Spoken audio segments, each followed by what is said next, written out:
তারেক রহমান ভালো, উনি সর্বাত্মক চেষ্টা করছে, এই ধরনের গল্প আমরা আগে শেখ হাসিনার সময়ও শুনেছি। শেখ হাসিনা ভালো, তাকে ভুল বোঝানো হচ্ছে, আর বাকি সবাই খারাপ।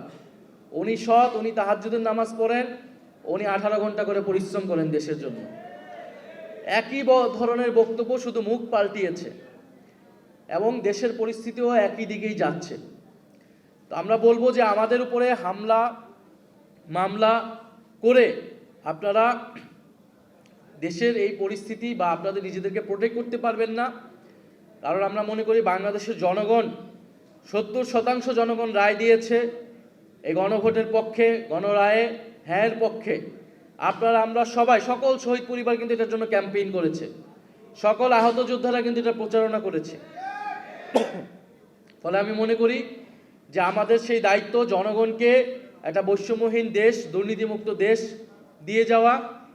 এটাতেই শহীদদের আত্মা সবচেয়ে বেশি শান্তি পাবে, কারণ তারা দেশের পরিবর্তনের জন্য জীবন দিয়েছিল, কাউকে ক্ষমতায় এনে বসানোর জন্য জীবন দেয় নাই।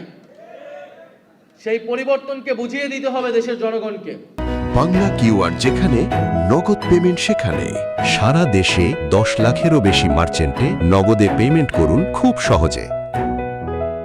সেই পরিবর্তনের জন্যই আমরা কাজ করে যাচ্ছি।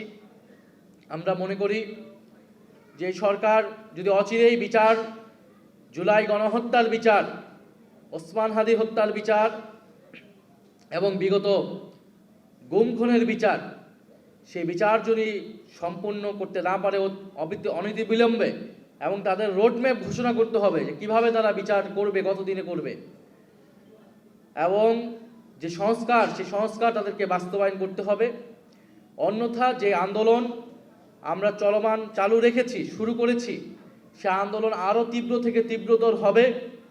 এনসিপি এবং সমমনা যে শক্তিগুলো রয়েছে, আমরা ঐক্যবদ্ধভাবে এই সরকারকে বাধ্য করব জুলাই সনদ বাস্তবায়ন গণভোটের, গণরায়ের আলোকেই বাস্তবায়ন করতে হবে এবং জুলাই গণহত্যার বিচার নিশ্চিত করতে হবে।